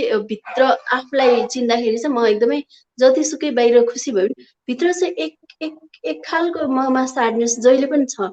सो मलाई स्याड सङ मनपर्छ, तर स्याड सङ भन्नाले ट्रेजेडी एकदम बिल्कुल ट्रेजेडी भएको सङ चाहिँ मलाई मन पर्दैन। छुट्टिने कुराहरू चाहिँ मलाई मन पर्दैन कि। अनि त्यस्तो जसमा चाहिँ भनौँ न अब जुन गीतमा चाहिँ आफ्नो आत्मा दिएको हुन्छ त्यस्तो गीतहरू मलाई मनपर्छ। मलाई सोल सङ्ग्स धेरै मनपर्छ। सोल सङ्ग्सहरू द्याट मेक्स सेन्स। तर अघि सुरुमै पनि भनिसक्नु भएको थियो कि तपाईँलाई लभ स्टोरिजहरू भन्दा पनि अरू टाइपको नै मनपर्छ भनेर। सो गीतमा पनि ट्रेजेडिजहरू भन्दा पनि मोर भनौँ न आत्माको पीडाहरू भएको चाहिँ जसले चाहिँ तपाईँलाई सेल्फ रिफ्लेक्सन गर्नलाई हेल्प गरोस् होइन, त्यस्तो खालको चाहिँ हो कि। असम। त्यो मैले कतिचोटि मेरो ठ्याक्क मलाई अरू कम्पोजरहरू अरू ठुलो म्युजिसियनहरूले पनि मलाई 1-2 कुरा तिमी ह्याप्पी सङ गाइरहेछौ, तिमी यस्तो लभ सङ गाइरहेछौ, तिम्रो भोइस किन स्याड भइरहेछ भन्छ कि। किनभने म जे हो त्यो चेन्ज नभएको रहेछ कि खासमा। अनि त्यो ठ्याक्कै अर्को रूपमा आउनुपर्ने कि त्यो गीतलाई कनेक्ट हुनलाई। त्यो किनभने you live through those songs नि यो सिङ। अनि त्यो एउटा लाइफ दिनलाई चाहिँ नि ठ्याक्कै आफूलाई चेन्ज गर्नु पर्दो रहेछ, स्विच गर्नु पर्दो रहेछ कि। सो बेसिकली अनि कति कुराहरू तिमी यो गीत स्याड भएर गाइरहेछौ भनेर मलाई एकचोटि न्यू बजार सरले पनि भन्नुभयो, यो गीत त लभ सङ हो, तिमीले स्याड गाइरहेछौ, तिमी स्याड सुनिरहेछौ कुनै पार्टमा, सुन त भन्दाखेरि नि मैले त्यहाँबाट चाहिँ आफूले सेल्फ रियलाइजेसन जस उहाँले रियलाइज गराउनु भयो कि म स्याड पर्सन हो भनेर कि। त्यो चाहिँ बुली होइन, तर उहाँले चाहिँ तिमी साउन्ड गरिरहेछौ यस्तो खालको। सो मैले त्यो कुरालाई त बुझ्नु पर्यो नि त, उहाँले करेक्सन गर्नुभयो हो नि त। सो अनि मैले घरमा आएर कति ट्राई गरेँ, प्र्याक्टिस गरेँ, अनि जहिले पनि स्याड सुनिरहेको हुन्छ। अनि त्यही हो। अघि भर्खर श्रुतिजीले पनि भन्नुभयो स्विच गर्नुपर्ने रहेछ भनेर। हामीले चाहिँ जुन अघि श्रीनाले पनि भन्दै थियो, हामी एनएलपी प्र्याक्टिसनरहरूले चाहिँ स्टेट म्यानेजमेन्ट भन्छौँ। सो कुनै बेला चाहिँ हामी आफ्नो स्टेटलाई कसरी कन्ट्रोल गर्ने, खुसी हुनुपर्ने बेलामा कसरी खुसी साँच्चीकै भित्रबाटै मेन्टली कसरी खुसी हुने, ताकि तपाईँको बाहिर निक्लिने कुरा पनि खुसीको एनर्जी साथ निक्लोस् होइन। सो तपाईँ भित्रबाट दुःखी हुनुभयो भने दुःखकै एनर्जी निक्लिन्छ। तर तपाईँले आफ्नो स्टेट म्यानेज गर्न सक्नुभयो भने चाहिँ यु क्यान चेन्ज द्याट भनेर चाहिँ हामी पनि सिकेका थियौँ। सो हामी त्यस सम्बन्धी ट्रेनिङ बेला बेलामा दिइरहेको हुन्छौँ। सो हामीले चाहिँ थुप्रै प्र्याक्टिस गरेका छौँ यो। तर यदि तपाईँलाई पनि इन्ट्रेस्ट छ भने चाहिँ कुनै दिन हामीलाई कन्ट्याक्ट गर्नु होला, 1-2 ट्रिक चाहिँ हामी पनि सिकाउँछौँ। श्रुतिजी, सो कोही यङ गर्ल अथवा बोय चाहिँ आएर भनौँ न तपाईँलाई सोध्यो कि मलाई चाहिँ यो मिडिया इन्डस्ट्रीमा जानु छ, अथवा सिङ्गिङ एउटा क्यारियर बनाउनु छ, अथवा भिडियो डाइरेक्सन नै एउटा क्यारियर बनाउनु छ, तर मलाई कहाँबाट स्टार्ट गर्ने थाहा छैन, मेरो राम्रै भोइस छ तर कहाँबाट सुरु गरौँ भन्ने स्योर छैन भन्यो भने तपाईँको उहाँलाई सल्लाह चाहिँ के हुन्छ? नेपाल भनेको यस्तो ठाउँ हो होइन, यस्तो अपर्च्युनिटिज यहाँ एक्सप्लोर गर्न सकिन्छ, चाहे त्यो जुनसुकै के अरे सेक्टरमा होस् कि। चाहे तपाईँलाई मोडलिङ गर्न मन लाग्यो, चाहे तपाईँलाई सिङ्गिङ गर्न मन लाग्यो, इभन भिडियो डिरेक्सन गर्न मन लाग्यो, भिडियोग्राफी गर्न मन लाग्यो, फोटोग्राफिज गर्न मन लाग्यो, त्यो सबै सेक्टरहरूमा चाहिँ हाम्रो अग्रजहरू पनि एकदमै ओपन माइन्डेड हुनुहुन्छ, तपाईँलाई एकदमै वार्मली वेलकम गर्नुहुन्छ होइन। मलाई चाहिँ त्यस्तो भएको थियो, मलाई चाहिँ एकदमै सबैजनाको सपोर्ट एकदमै माया थियो। मैले फर्स्ट मेरो सङ पनि सुगम पोखरेल दाइसँग गरेको हो। So he was very welcoming अनि भेरी सपोर्टिभ। अनि मैले त्यसरी त्यो हाम्रो फिल्डमा एकदमै सजिलो छ मलाई चाहिँ लागेको, किनभने तपाईँ आफूसँग एउटा जिल हुनुपर्छ कि म यो गर्छु मेरो म यस्तो गर्ने भनेर। त्यसपछि तपाईँलाई एक्सप्लोर गर्न सबैजनाले एकदमै हेल्प गरेको देखेँ मैले चाहिँ। सो म आफै पनि एकदमै सपोर्टिभ छु नयाँ आउने भाइ बहिनीहरूलाई, कि उनीहरूलाई यस्तो परिधि के गर्ने, यसरी कसरी गर्नुहुन्छ तपाईँ, कसरी गर्नुभएको थियो हामीलाई सिकाइदिन्छु भने I'm ready to support them, to help them होइन, टु अपलिफ्ट देम। म चाहिँ आइम अलवेज रेडी के। ओके, तपाईँको अग्रजहरू पनि अथवा भनौँ न पहिलाकै सेलिब्रिटिजहरू पनि देयर भेरी हेल्पफुल भनिरहनु भएको छ, अनि you are also very helpful. हजुर, तपाईँ भनौँ न कोही 15 वर्षको युवा युवती छ अनि उसको चाहिँ they've got a very good voice, म चाहिँ यसलाई करियर बनाउँछु, सिङ्गिङलाई करियर बनाउँछु भन्यो भने 4-5 वटा तपाईँले बुलेट पोइन्टमा सल्लाह दिनु पर्यो भने do this first, do this, do this, do this भन्नु पर्यो भने? म आफै पनि एकदमै यङ एजमा आएको हो म्युजिकमा, म पनि एज टिनेजर नै यो फिल्डमा आएको हो। सो यो सुरुमा यो गर्नु पर्यो कि तपाईँले राइट कम्पोजिसन लिनुपर्छ। त्यसको लागि को मान्छे, किनभने जसलाई तपाईँले अहिले त यत्रो सोसियल ह्यान्डल्सहरू छ सेलिब्रिटिजको पनि, तपाईँलाई तपाईँले गएर जसलाई सोध्नु भए पनि उहाँहरूले एकदम भनिदिनुहुन्छ कि यस्तो गर्नुहोस् यस्तो गर्नुहोस्। म आफै पनि भनिरहेको हुन्छु, अनि अरूले पनि एकदमै सपोर्टिभ लाग्यो मलाई चाहिँ। अनि मेरो इन्ट्रेस्ट यो छ, मलाई तपाईँको गाइडेन्स चाहियो भने there are plenty of hands to uplift you. Okay. त्यस्तो लाग्छ Nice. मलाई चाहिँ। हजुर, अब यस्तो यस्तो प्लेटफर्म छ जुन जेएनजी टक्स भने तपाईँको अब हामीले टेडेक्स मात्रै हेरिरहेको थियौँ होइन, त्यस्तो कुराहरू अब यहाँ नेपालमा आयो नि त्यो कुराहरू। अहिले मैले यसरी कति कुराहरू मैले भन्न नसकेको कुराहरू भने होला, भन्न छुटाएको कुरा भने होला, अथवा नयाँ सिकेको कुरा भने होला, यो त एउटा प्लेटफर्म हो नि। अब कोही मान्छे यदि मैले देखेको छु तपाईँको सोमा कतिजना नयाँ यङ्स्टर्सहरू आएर आफ्नो कुराहरू राख्न पाइरहेछ, यो कस्तो बिग प्लेटफर्म हो। सो अपर्च्युनिटिज त छ नि त यहाँ, होइन? अनि उहाँहरूलाई केही हेल्प चाहियो भने मेरो पनि त्यो के भन्छ सोसल ह्यान्डल्समा कसैले के सोध्नु भयो भने I'm always ready to help them. सकेको कुराहरू म सिकाउँछु, गाइड गर्छु, हेल्प गर्छु, त्यही नै हो। Okay, so thank you श्रुतिजी।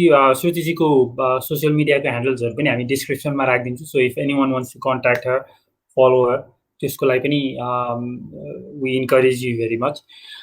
श्रुतिजी, तपाईँको अहिलेसम्मको करियर हेर्दाखेरि अथवा लाइफ नै हेर्दाखेरि 3टा तपाईँको सबभन्दा प्राउडेस्ट मोमेन्ट्सहरू के होला? 3टा सबभन्दा प्राउडेस्ट मोमेन्ट त्यस्तो चाहिँ मैले अहिलेसम्म मैले त्यस्तो एकदमै प्राउड गर्नुपर्ने खालको केही त्यस्तो अचिभ गरेको छैन होइन, अझै गर्न कोसिस गरिरहेको छु। छैन छैन छैन, के पनि छैन त्यस्तो एकदमै proud. This is very proud moment for me, मैले यस्तो गरेँ भन्ने खालको छैन, गर्दैछु, अब हेर्दैछौँ। हजुर। ओके, अघि श्रुतिजीले एक दुईचोटि गडको बारेमा पनि अलिअलि कुरा गर्नुभएको थियो। मलाई आई डोन्ट नो तपाईँ भगवानमा विश्वास गर्नुहुन्छ हुँदैन, एथिएस्ट हो कि थाहा छैन, आई डोन्ट नो द्याट। तर यो क्वेसन चाहिँ लेट्स सपोज कि युनिभर्सले चाहिँ हामी सबैजनाको लागि एउटा स्टोरी लेखेको छ, हाम्रो लाइफ डिजाइन गरेको छ होइन। श्रुतिजीलाई यही नै लाइफ डिजाइन गरेर पठाएको छ, मेरो लागि यही नै लाइफ डिजाइन गरेको छ। यदि यो कुरामा विश्वास गर्ने हो भने श्रुतिजीको लाइफ चाहिँ हजुरलाई यही नै किन दिएको होला? तपाईँले के गरोस् भनेर चाहिँ युनिभर्सले तपाईँको लागि यो लाइफ डिजाइन गरिदियो होला? म चाहिँ एउटा एकदम स्ट्रङ मान्छे हो, त्यही भएर मलाई यो लाइफहरू यो कुराहरू गर्नलाई पठाएको होला भगवान्ले। सो मलाई अब मलाई केही चिन्तै छैन कि, किनभने मैले चाहेको कति कुराहरू पनि भएको छैन होइन होइन। अनि यो कुराहरू कति कुरा त भगवान्ले नै पुट थ्रु गरेर हुन्छ नि त, के कुराहरूबाट यस्तो यस्तो गरेर यस्तो यस्तो के कुराहरू कनेक्टेड भइरहेको हुन्छ। सो मैले चाहेको कति कुराहरू मेरो हातमा छैन कि। सो जे कुरा आफ्नो हातमा छैन त्यो कुराले लिएर म किन रोइरहेको? म त अब you are there, you got help me भनेर भन्यो नि त। अब त तिमी मलाई यो सबै कुराहरूमा पारिरहेछौ भने त universe will take care of you. जे कुराको लागि पनि आत्तिने अथवा मात्तिने अब त्यो कुरै लाग्दैन कि मलाई चाहिँ, किनभने सबै कुराको सल्युसन छ अनि सबै कुरा चाहिँ भगवान्ले नै हेरिरहेको हुन्छ भनेदेखि त्यो उसले जसले तपाईँलाई समस्यामा पारे उसले निकाल्छ। सो यसमा धेरै दुखी नहुनुहोस्, बरु आफूलाई कसरी स्ट्रङ हुने, कसरी खुसी राख्ने होइन, किनकि आफू खुसी भयो भने सबै कुराहरू पोजिटिभ हुँदै आउँछ कि, पोजिटिभ कुराहरू अट्र्याक्ट हुँदै गइरहेको हुन्छ। अनि तपाईँलाई केही कुराको एकदमै चाहना छ भने त्यो पनि तपाईँले जे चाहे पनि पाइरहेको हुन्छ होइन। सो अब केही कुराहरू तपाईँको बसमा छैन भने तपाईँको बसमा छैन कि, you have to accept it, होइन र? त्यहाँ लास्ट रिजल्टमा म अस्ति नै गएको थिएँ, मैले एउटा स्ट्याटस पनि पहिल्यै लेखेको थिएँ। सबै कुरा भइसकेको थियो, डोरी सोरी बाँधेर अनि म फर्म फिलअप गरेर गइसकेको थिएँ भित्र। अनि त्यसपछि दिदी यो डोरीले त तपाईँलाई धान्दैन भनेर मलाई फिर्ता पठाएको थियो कि। अनि जक्सु पार्ट, अनि त्यो कुराहरू त मेरो बसमा छैन नि त होइन। जे कुरा मेरो बसमा छैन त्यो कुरालाई लिएर म दुखी भइराख्ने होइन कि, त्यो कुरालाई पनि कसरी सेलिब्रेट गर्नुपर्ने त्यही सिक्नु पर्यो जीवन भनेको। हजुर, त्यो सिक्नु पर्यो जीवन भनेको। ओके, श्रुतिजीले भर्खर एउटा के कुरा पनि भन्नुभयो नि, म चाहिँ एकदमै स्ट्रङ मान्छे हो भन्नुभयो। के कुराले चाहिँ तपाईँलाई स्ट्रङ बनाउँछ? तपाईँले जति चोट हुन्छ त्यति नै स्ट्रङ हुँदै जानुहुन्छ क्या। जति चोट आउँछ नि मान्छेलाई जति नराम्रो कुरा या बुलिज या जे पनि भनौँ न, कुनै पनि कुरा तपाईँले सोचेको भन्दा ठ्याक्क फरक आइदियो भने नि, चोट नभनौँ त्यसलाई, तपाईँले सोचेको भन्दा फरक किसिमले तपाईँको लाइफमा आइदिन्छ भने त्यो कुराले चाहिँ तपाईँलाई स्ट्रङ बनाएर हुन्छ कि। किनभने त्यो अपोजिट डिरेक्सनमा गयो नि, त्यो त तपाईँ सरर हिँडिरह भए त एउटा डिस्ट्र्याक्सन नै भएन होइन। डिस्ट्र्याक्सन भनेको चाहिँ यस्तो चिज हो जसले चाहिँ तपाईँलाई ठ्याक्कै टर्न ब्याक गरेर अनि स्ट्रङ बनाएर त्यो कुराको लागि अब नेक्स्ट टाइमको लागि प्रिपेयर गरेर हुन्छ क्या। सो त्यसलाई चाहिँ त्यसरी लिनुपर्छ। त्यो आजको भोलि यस्तो कुराहरू एकदमै एकदमै फेक लाग्छ होइन। आजको भोलि चाहिँ के पनि हुँदैन, त्यो कुराले बिस्तारै प्र्याक्टिस गर्नुपर्छ। प्र्याक्टिस गर्दै गर्दै गएपछि आफै हुन्छ। ओके, सो भनेपछि हजुरले भने अनुसार चाहिँ आफूले सोचेको जस्तो नहुँदाखेरि पनि त्यो कुराले हामीलाई चाहिँ स्ट्रङ नै बनाएर हुन्छ, त्यसको पनि फाइदा छ। जस्तो भनौँ न, अब तपाईँलाई डिजायर्ड कुराहरू पाएन, जस्तो तपाईँको रिजल्ट थियो एकदमै डिस्टिङसन ल्याउने, त्यो कुराहरू पाएन होइन।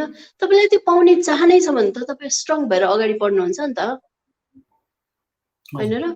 तपाईँ म्युजिकमा लाग्नुभयो, तपाईँलाई एकदमै म्युजिकमा लाग्नु मेरो लागि चाहिँ एकदम पपुलर हुनको लागि चाहिँ होइन। मलाई कहिले पनि म एकदम पपुलर हुनुपर्छ, मलाई सबैले चिन्नुपर्छ भन्ने कहिले पनि मलाई थिएन कि। मलाई अझै पनि छैन त्यो कुराहरू है। मेरो त्यो सक्सेस हङ्गर हुन्छ नि, त्यो चाहिँ मलाई कहिले पनि भएन। मलाई चाहिँ कसरी आफूलाई एक्सप्रेस गरौँ गीतको माध्यमबाट, मलाई मन लागेको गीत गाउँ। र मैले अहिलेसम्म पनि जति गीत गाउनु पाएको छु त्यो सबै मलाई मन लागेको गीतहरू नै गाएको छु कि। मैले गीत जे आयो त्यो पनि गाएको छैन होइन। र जे मैले कम्पोजिसन पाएको छु त्यो पनि गाएको छैन। मलाई जे मन लाग्यो त्यो मात्रै गाएको छु कि। त्यसरी तपाईँ जानुभयो भने चाहिँ तपाईँ कमर्सियली सक्सेस नहुनु होला, तर तपाईँ कालान्तरमा यस्तै म जस्तै ह्याप्पी खालको मान्छे हुनुहुन्छ कि। ओके, ह्याप्पी खालको मान्छे हुनुहुन्छ। श्रुतिजी, हामी लगभग एन्डतिर आइसकेको छौँ, 1 घन्टा नागेको छ। सो मसँग 4वटा अर्को श्रुतिजी, मेरो क्वेसन चाहिँ जस्तो भनौँ तपाईँको करियरमा 2-4वटा के मिस्टेक गर्नुभएको थियो होइन, जुन मिस्टेक चाहिँ तपाईँले त गर्नुभयो, अब यङ्गर जेनेरेसनले चाहिँ यो चाहिँ तिमीहरू रिपिट नगर, मेरो गल्तीबाट सिक भन्नु पर्यो भने के हुन्छ हजुर त्यो? म्युजिकमा लागेपछि तपाईँलाई के मिस्टेक नगर्नुहोस्। यदि कमर्सियली सक्सेस हुनु मन छ भने चाहिँ तपाईँ कन्सर्टहरू नछोड्नुहोस्। अब तपाईँलाई कन्सर्ट गर्न मन छैन अथवा तपाईँलाई कमर्सियली सक्सेस हुन मन छैन भने कन्सर्टहरू नगर्दा पनि भयो। तर त्यो कन्सर्टमा पनि तपाईँले कति मान्छेहरूलाई चिन्नुहुन्छ नि, कति मान्छेले चाहिँ तपाईँलाई भेट्न मन गरिरहेको हुन्छ कि। कतिजनाले चाहिँ तपाईँ आउनु भएन अनि हामीले त्यो मिस गर्यो नि भन्ने खालको गुनासो। किनभने एउटा मैले चाहिँ मलाई त्यो कमर्सियल्ली चाहिँ म जाँदिनँ, म चाहिँ आफ्नो आत्मा खुसी गर्न आएको भनेर लाग्थ्यो पहिला पहिला। मलाई टिनेजमै त्यस्तो लागिसकेको थियो होइन। सो मैले चाहिँ कति ब्युटिफुल सोल्सलाई चाहिँ मिस गरेर रहेछु कि। अनि त्यो एउटा सिङ्गर भइसकेपछि तपाईँ रेस्पोन्सिबिलिटी पनि त्यो सँगसँगै आउँछ कि। तपाईँ म पब्लिक फिगर होइन कि, मसँग पेज पनि छैन कि, फेसबुक पेजहरू या इन्स्टाग्राम पेजहरू पनि मैले बनाएको छैन होइन।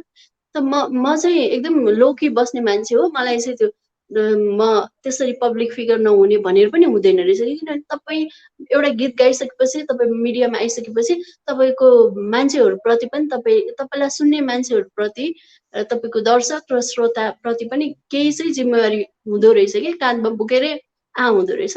त्यसलाई चाहिँ अलिकति रेस्पोन्सिबली ह्यान्डल गर्नुहोस्। तपाईँलाई सबै कन्सर्ट गर्नुपर्छ या सबै आएको जति कुराहरू गर्नुपर्छ भन्ने छ नि, केही मान्छे गर्नुहोस् भन्ने। मैले सुरुमा मेरो इनिसियल डेजमा चाहिँ मैले च्यारिटी कन्सर्टहरू गरेँ जसले मलाई खुसी दियो। च्यारिटी जसले चाहिँ मैले 2टा गीत गाएर पैसा उठेर कसैको हेल्थमा बेनिफिट हुन्छ या त्यस्तो कुराहरू मलाई एकदम खुसी लाग्थ्यो। त्यो चाहिँ मैले गरेँ। अनि त्यो कुराहरू कमर्सियल्ली पनि जाने हो भने पनि जाँदा हुन्छ, त्यसलाई रिजेक्ट नगर्नुहोस्। मैले चाहिँ एकदम धेरै रिजेक्ट गरेको थिएँ, धेरै मिडियामा पनि थाहा छ होइन। त्यो चाहिँ नगर्नुहोस् होला भन्न चाहन्छु। ओके, त्यो चाहिँ नगर्नु होला। सो कन्सर्टहरूको अपर्च्युनिटीलाई चाहिँ नछोड्नुहोस् यदि तपाईँ कमर्सियली पपुलर हुन चाहनुहुन्छ भने। र पनि कमर्सियली पपुलर हुनै नचाहे पनि तपाईँको मान्छेहरू हुँदो रहेछ क्या, तपाईँलाई सुन्ने मान्छेहरू। उनीहरूले चाहिँ तपाईँलाई खोजिरहन्छ नि। अनि तपाईँ त्यो अपर्च्युनिटी तपाईँले मिस गर्यो भने चाहिँ त्यो एउटा भोइड क्रिएट हुन्छ कि। दर्शक र श्रोता र आफ्नो सिङ्गर्समा चाहिँ। अनि किनभने त्यो कनेक्ट हुने मिडियम हो नि त कन्सर्ट भनेको चाहिँ। तपाईँलाई च्यारिटी सो मात्रै गर्नु भए पनि कनेक्ट चाहिँ हुनुहोस् आफ्नो माया गर्ने श्रोताहरूसँग भन्न खोजेको त्यति मात्र हो। कनेक्ट चाहिँ हुनु जरुरी छ। श्रुतिजी, हामीले अहिले भनौँ न नेपालमा एकदमै सुनिरहेको कुरा भनेको चाहिँ युवा नेतृत्वको नि सुनिरहेको छ। युवा युवतीहरू चाहिँ नेतृत्व तहमा आउनु पर्यो, लिडरसिप लिनु पर्यो, चाहे त्यो बिजनेस सेक्टरमा होस् चाहे पोलिटिकल सेक्टरमा होस्। हाम्रो युथ लिडरसिप कस्तो देख्नु भएको छ नेपालको, होइन? अनि नेपालको भनौँ न हाम्रो युथहरूले चाहिँ भोलि गएर नेपाललाई कस्तो फ्युचरमा लान्छ जस्तो देखिरहनु भएको छ? पोजिटिभ साइज के छ, नेगेटिभ साइज के छ तपाईँको विचारमा? म पोलिटिक्समा त पटक्कै मेरो केही नै त्यो के अरे मेरो नलेजै छैन होइन। तर मैले सरसर्ती हेर्दाखेरि म कसरी यति म्युजिकमा लागेर म कस्तो यो कुराहरू चाहिँ कि मेरो नेक्स्ट जेनेरेसनलाई पास गर्न सक्छु के भने मैले सिकाउन सक्छु, उनीहरूलाई अपलिफ्ट गर्न सक्छु। किनकि मैले आफ्नो अग्रजहरूबाट त्यो कुरा सिकेँ होइन। जस्तो सुगम दाईहरूबाट, नवीन दाईहरूबाट, न्यु बजाचार्य सरहरूबाट, बसन्त चौधरीहरूबाट मैले के कुरा सिकेँ भने आफूभन्दा सानोलाई माया गरेर उनीहरूलाई सिकाउनु पर्छ भन्ने कुराहरू मैले गरेँ नि त होइन, सिकेँ नि त। अनि त्यस्तै मैले पनि त्यो पास गर्दै गएँ नि, त्यो एउटा लेगेसी कन्टिन्यू गरेँ होइन। त्यस्तो गरेर हाम्रो नेताहरूले पनि हामीलाई त्यही कुराहरू राम्रो कुराहरू सिकाउने हो भने हाम्रो युथहरूले पनि इन्ट्रेस्टेड हुन्छ पोलिटिक्समा। अनि उनीहरूले देशलाई चाहिँ, किनभने यो त सेन्टर अफ द के भन्छ अब यसलाई भन्नु पनि, I didn't get the right word to express my feelings.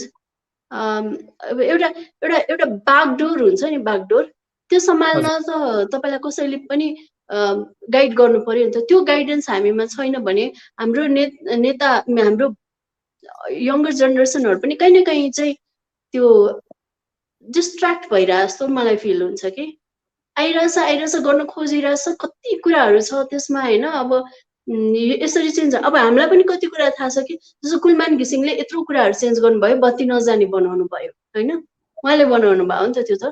अब त्यही कुराहरू, त्यस्तै एउटा नेता चाहिन्छ हामीलाई, त्यस्तै एउटा नेतृत्व चाहिन्छ जसले चाहिँ नि यो सिस्टमलाई चेन्ज गर्न सक्छ भन्ने खालको त्यो एउटा छ।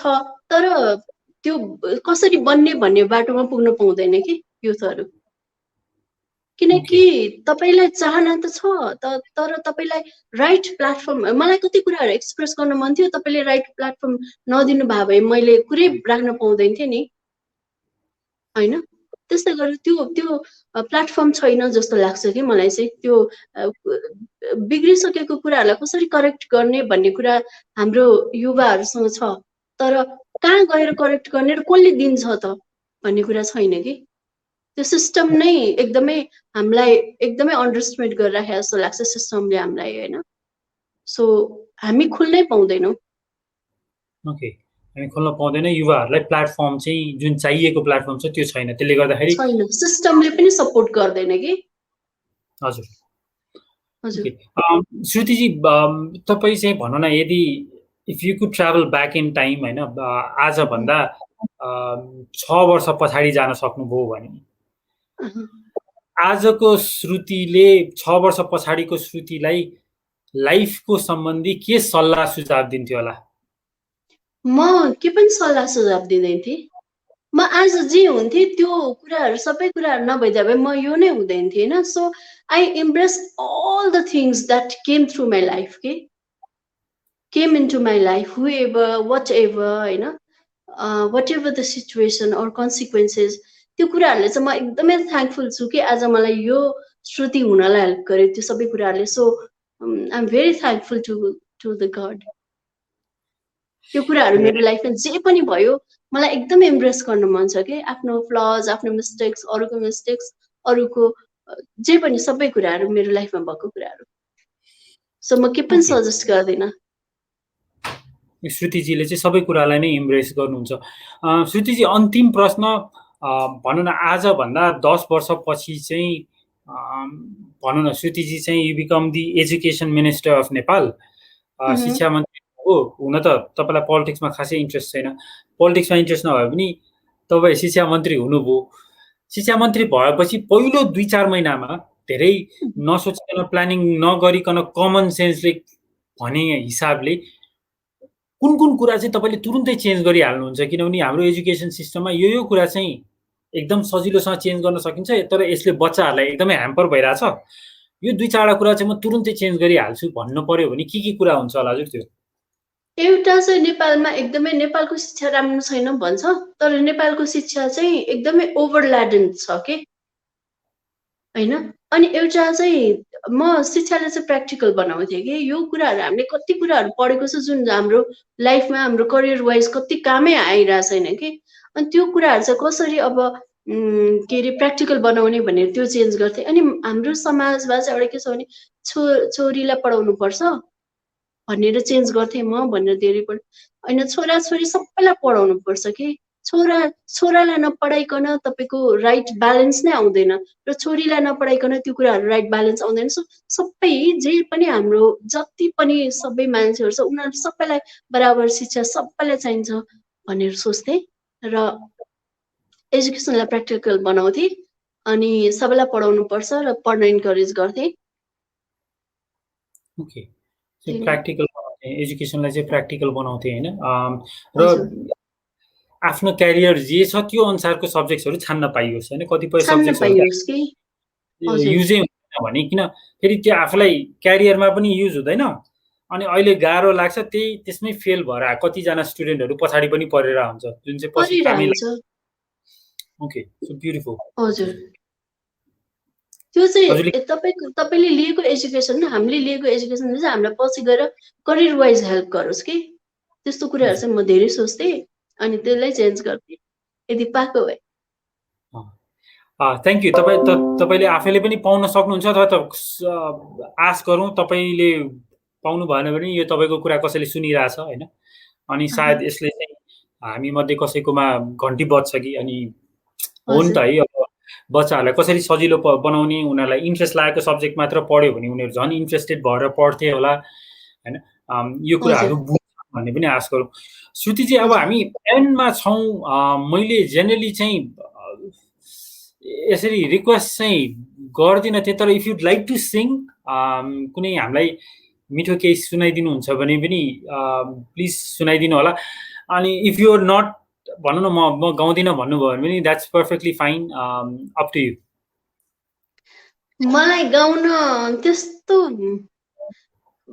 के भन्ने कि हुन्छ म गाउँछु, गाउन त मेरो कामै हो होइन, तर गाउन साह्रै रहर गर्ने मान्छे चाहिँ होइन कि म यसरी जामपा।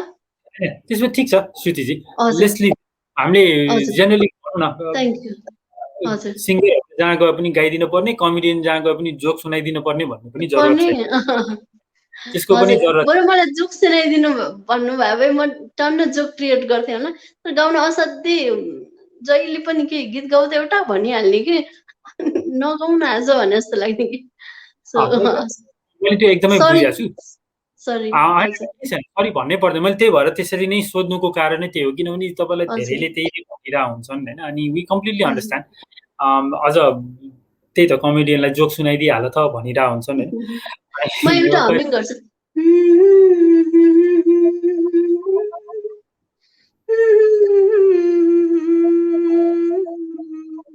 यति हो। यो चाहिँ मैले भर्खरै क्रिएट गरेँ है, बाइ द वे यो के हो थाहा नै छैन मलाई। यसबाट केही न केही चाहिँ निक्लिन्छ श्रुतिजी पछि गएर। थ्याङ्क यू सो मच श्रुतिजी, आइदिनु भयो। मेरो बेस्ट पार्ट आजको सेसन चाहिँ सायद सेसन सुरु हुनुभन्दा अगाडिको हाम्रो अलिकति गफ भएको थियो, त्यो पनि रमाइलो लाग्यो मलाई। अनि बुलिङको बारेमा पनि you give very good advice, मलाई त्यो पनि एकदमै मन पर्यो। अनि अर्को चाहिँ तपाईँको सजेसन चाहिँ इम्ब्रेस एभ्रिथिङ, नराम्रो कुरालाई पनि इम्ब्रेस गर्न सिक्नु पर्यो, त्यही नराम्रो कुराले नै तपाईँको राम्रो पक्ष पनि बनाइरहेको हुन्छ, तपाईँलाई अझ स्ट्रङ बनाइरहेको हुन्छ भन्नुभयो होइन। जति तपाईँले च्यालेन्जेसहरू फेस गर्नुहुन्छ त्यही अनुसारले तपाईँलाई स्ट्रङ बनाइरहेको हुन्छ पनि भन्नुभयो। सो यो लेसन्सहरूको लागि चाहिँ धेरै धेरै धन्यवाद, धेरै कुरा सिक्न पाइयो आजको सेसनमा। यति भन्दै म भ्युअर्सहरूलाई पनि प्लिज हामीलाई सब्सक्राइब गर्नुहोस्, हामी ताकि श्रुतिजीहरू जस्तो इन्सपायरिङ मान्छेहरूसँग कुरा गर्न पाऊँ, उहाँहरूबाट केही सिक्ने मौका पनि पाउँथ्यौँ होला भनेर। अनि सँगसँगै श्रुतिजीको पनि हामी सोसियल मिडिया ह्यान्डल तल डिस्क्रिप्सनमा राखेका छौँ, प्लिज फलो गरिदिनु होला, अथवा तपाईँहरूलाई कुनै प्रश्न छ भने उहाँलाई सोध्न पनि नबिर्सिनु होला। यति भन्दै श्रुतिजी, I will hand it over to you. तपाईँले अन्तिम शब्द राखेर आजको सेसन क्लोज गरिदिन सक्नुहुन्छ हजुर। नमस्ते Bhuvanji, thank you so much. श्रीनाजीलाई पनि थ्याङ्क यू, सबै हाम्रो कोचमी नेपालको टिमलाई नै थ्याङ्क यू भेरी मच, मलाई कुराहरू राख्न दिनुभयो। र हाम्रो यो प्रोग्राम चाहिँ प्लिज लाइक, सब्सक्राइब अनि सेयर चाहिँ गर्न नबिर्सिनु होला। र यो चाहिँ एकदम इन्सपाइरिङ छ। म आएर यो इन्सपाइरिङ भएको होइन, मैले अलरेडी नै यो प्रोग्रामको बारेमा चाहिँ थाहा पाइसकेको थिएँ। सो यो प्रोग्रामबाट चाहिँ मैले आफैले पनि धेरै कुरा सिका भएर तपाईँहरूले पनि धेरै कुरा सिक्न सक्नुहुन्छ। सो हेर्नु होला अनि फिडब्याक दिनु होला। हस्, good night viewers, good night, thank you. नेपालमा सर्वाधिक डाउनलोड गरिएको हाम्रो पात्रो एप तपाईका लागि सधैँ सजिलो, सबै सजिलो। तपाई पनि डाउनलोड गर्नुहोस् किनकि यसमा सबै छ।